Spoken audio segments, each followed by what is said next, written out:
네. 노인 장기요양급여, 노인 장기요양보험 세 번째 노인 장기요양급여의 유형에 대해 살펴볼게요. 자, 급여란 뭐라겠어요? 급여. 우리 사회복지에서는 급여를 서비스라고 생각하면 돼요. 급여. 제공한 어떤 급여, 관공서나 회사 등에 지급되는 수당 따위의 총칭, 급료, 베풀어준다. 급여. 보조비를 급여한다. 그래서 장기요양 서비스의 유형, 이렇게 해도 같은 말이라는 거죠. 크게 시설급여, 재가급여, 현금급여 세 개로 구분이 돼요. 그래서 이 세 개 중에서 볼게요. 시설급여란 뭐냐? 그래서 노인 장기요양 서비스인데 시설 서비스는 어떤 것이 있느냐? 그것은 노인 의료복지시설인 노인 요양원이 있다. 또 노인 요양 공동생활과정이 있다. 노인 요양 공동생활가정. 가정에 장기간 입수하여 노인의 신체활동, 심신 자유 유지 이런 서비스들을 등을 제공하는 것을 말합니다. 시설급여.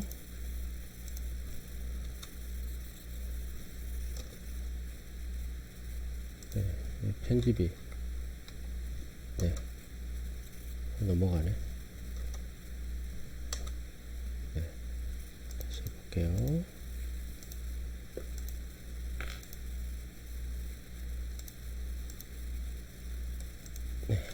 그 다음에 재가급여죠.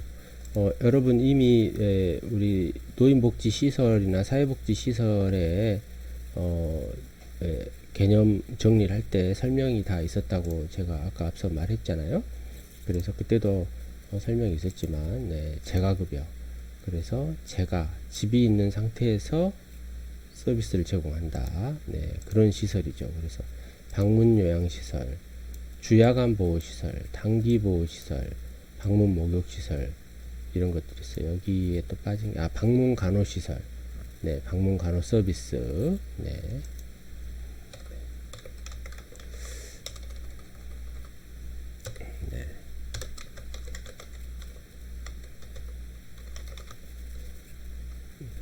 이런 것들이 방문이라고 되어 있죠. 방문을 여기다가 넣어도 좋을 것 같아요. 이렇게. 그러면 방문만 하나로 이렇게 모아진 것이죠. 방문요양, 방문목욕, 방문간호 이런 식으로. 그리고 주야간보호, 단기보호 서비스. 이렇게 정리하면 좋겠네요. 설명 안 해도 방문요양은 노인 장기요양원, 요원이 그러니까 요양보호사를 얘기를 해요. 요양보호사가 수급자의 집으로 방문해서 여러가지 서비스를 제공하는 것이죠. 또 방문 목욕도 요양보호사가 집으로 방문해서 목욕차를 가지고 갑니다. 목욕 설비를 갖춘 장비. 목욕 설비를 갖춘 장비. 그러니까 차를 얘기를 해요. 그래서 이 경우는 상당히 특별하죠. 혼자 가면 안 돼요. 두 명이 가야 돼요. 두 명. 여긴 다 혼자 가도 되거든요. 여긴 두 명이 가요. 방문간호는 방문간호사가 집으로 방문해서 간단한 어떤 그 의료적인 과정과 행위를 할 수 있는 것이죠. 주야간보호는 주간만 보호한다든가 야간만 보호한다든가 그런 경우에 해당이 되죠. 단기보호는 짧게 글씨 사이즈가 짧은 기간 동안 보호하는 그런 서비스를 단기보호라고 합니다. 기타 재가급여도 있어요. 이거는 뭐 우리가 복지연구라고 하죠. 복지연구.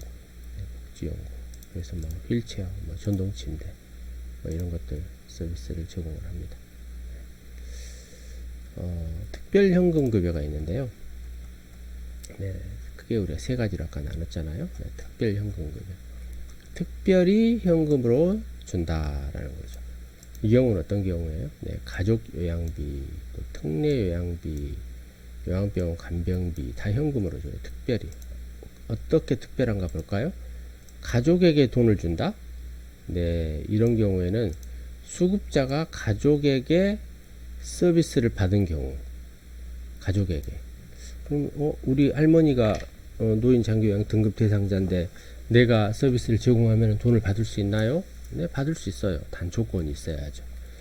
도서, 벽지 등 장기요양 기관이 현저히 부족한 지역으로 보건복지부 장관이 이미 정해놓은 지역에 거주하면서, 자, 그 돈 받으려면 여러분 저기 그 남해안에 있는 무인도 가서 살면 가족 요양급여비를 받을 수가 있습니다. 여러분이 우리 할머니 돌보겠다. 왜?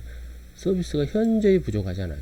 그러니 본인이 가족이 돌봐라. 그러면은 국가가 돈으로 주겠다라는 거죠. 네, 이런 경우고요. 또 정신적 어떤 신체적 성적 사유로 다른 곳에 갈 수 없어요. 다른 데 가면 피해줘요. 예, 그런 경우에는 또 해당이 되고, 천재지변 어디 갈 수 없어요. 막 산사태가 났다던가 이런 경우에는 가족이 돌봤어요. 그러면 장기요양 급여 비용을 가족에게 주는 것을 말할 수가 있습니다.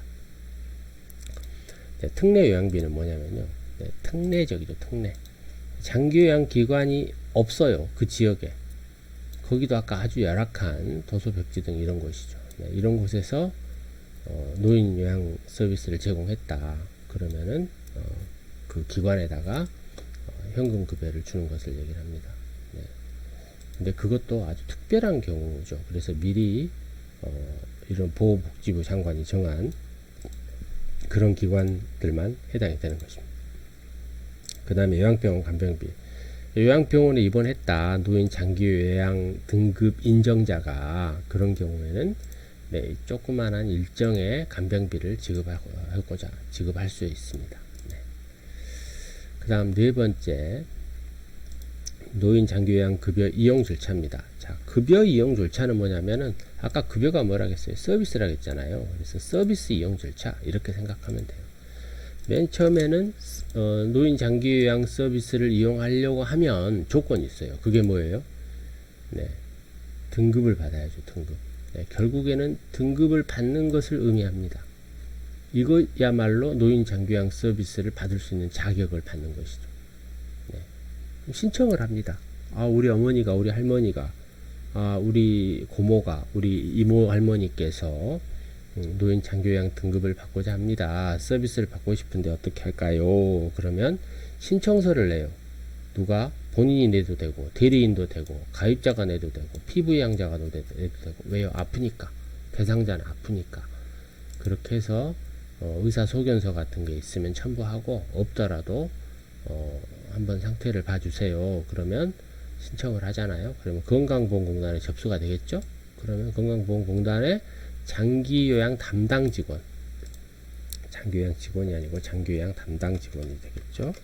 담당 직원이 직접 그 대상자가 있는 병원이든 가정이든 이런 곳을 방문합니다. 그렇게 해서 다양한 조사를 1차 조사를 해요. 그런 다음에 두 번째, 등급판정위원회라는 것이 열려요. 등급판정위원회. 네, 등급판정위원회에서 최종 등급을 선정합니다. 그래서 최종 등급을 판정 내리는 것이죠. 네, 그래서 그분들에 대한 등급이 아까 앞서 얘기했던 1등급부터 5등급까지 이렇게 정해지는 것이죠. 근데 여러분 이 중에요, 2등급까지만 시설에 갈 수 있습니다. 3등급은요 시설이 못 갑니다. 물론 3, 4, 5등급도 갈 수 있는 방법은 있어요. 아주 특별한 경우인데요. 기본적으로 1, 2등급만 시설에 갈 수 있기 때문에 높은 등급을 받으려고 하죠, 사람들이. 자, 등급을 받았다? 그러면은 이제 건강보험공단에서 뭘 주냐면은 장기요양 인정서와 표준 장기요양 이용 계획서를 발급해 줍니다. 그래서 대상자인 등급을 받은 노인 장기요양 보험 대상자에게 우편으로 보냅니다. 물론 직접 가서 찾아올 수도 있고요. 자, 그래서 여기서는 장기요양 인정서와 표준 장기요양 이용 계획서라는 이 두 두 가지가 발급된다. 이렇게 알아야 돼요. 그러면은 나는 증명서예요. 이게 노인 장기 요양 서비스를 이용할 수 있는 증명서다. 이렇게 생각하면 됩니다. 자, 이걸 좀 서비스는 그 증명서가 도착한 날부터 시작되고요. 이런 지금까지의 과정을 그림으로 좀 표현해 보면 맨 처음에 인정 신청, 이거는 장기 요양 보험 이용 신청을 하는 거예요. 그런 방문 조사를 하죠. 누가? 건강보험공단 직원이 집으로 방문해서 조사를 합니다. 그리고 등급판정위원회가 열리면 그 조사 결과를 넘깁니다.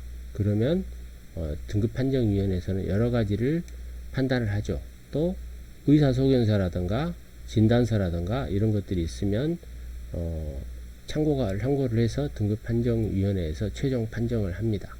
네. 그렇게 해서 5등급 안에 있는 사람들을 등급 인정자라고도 하고 5등급 밖에 있는 사람들을 등급 외자다 이렇게 얘기를 합니다. 그 왜 필요하냐면 무슨 얘기냐면 등급 안에 있는 사람 등급 인정자예요. 인정자가 됐어요. 우리 할머니께서 우리 할아버지께서 노인 장기요양 등급을 인정받았어요. 그러면은 이제 서비스를 이용할 수가 있다 이렇게 판단하면 되는데 점수가 45점 이상 51점 미만인 자가 있어요. 네, 이 경우는 5등급이잖아요. 45점 미만이면 어떻게 해요? 네, 그런 경우는 이제 여기는 안 나왔지만 A형, B형, C형으로 나뉘어가지고 등급 외자다 해서 등급 외일지라도 우리가 다양한 사회 서비스를 이용할 수가 있습니다. 네. 자, 그 다음, 다섯 번째, 네, 등급 장기요양 보험, 재원 조달에 대해서 살펴보도록 할게요. 네, 재원 조달. 어떻게 재원이 조달됐는가. 앞서 얘기했듯이, 재원 조달은 우리가 앞에 아까 설명이 됐었어요. 여기 보면, 네, 보험료. 그러니까 국민에게 걷어들이는 노인 장기요양 보험료는 전체 그 보험 사용 금액의 60%를 걷습니다. 그 다음에 세금이 약 20%를 걷죠. 그리고 나머지 20%는 본인 부담 정도로 해결을 하는 것을 재원을 만드는 것이죠. 네. 그래서 건강보험료의 통합징수하며 네. 장기요양 심의를 거쳐서 건강보험료를 걷고 노인 장기요양 보험료를 산정을 하는 것이죠. 그리고 아까 앞서 얘기했던 대로 국가 및 지방자치단체가 20% 정도를 부담합니다. 100에 20. 그러니까 결국엔 20%란 얘기예요. 네. 100에 20% 정도를 부담한다. 그런 얘기고요. 그리고 본인이 일부 부담금, 네, 이거 중요하다고 아까 앞서 얘기했는데 이미 설명한 거예요. 재가급여. 네, 재가급여는 몇 %다? 본인이 15% 부담한다. 네. 시설급여는 몇 %를 본인이 부담한다? 네, 20%를 부담한다. 네, 다 앞서 설명했죠. 이 부분. 그리고, 기초생활 수급자라든가, 의료급여 수급권자, 이런 분들은, 네, 전액 면제한다. 본인 돈을 내지 않아요. 네. 국민기초생활보장부의 수급자. 네. 전액 면제예요. 하지만 차상위 계층 이런 분들은 우리가 50% 2분의 1을 내는 거죠. 다시 말해서 시설은 20%를 내니까 10%만 내는 것이고 재가는 15%를 내니까 7.5%만 내는 것이죠. 네. 수급권자 소득재산의 차상위 계층 아까 얘기했죠?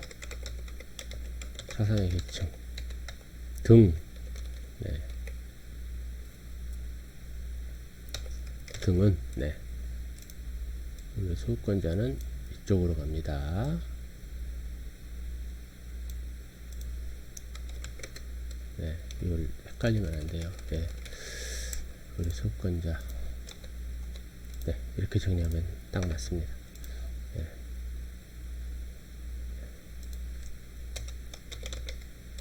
네. 마지막으로 노인 장기요양 급여의 수가 체계 이건 조금 이따 살펴보도록 하겠습니다.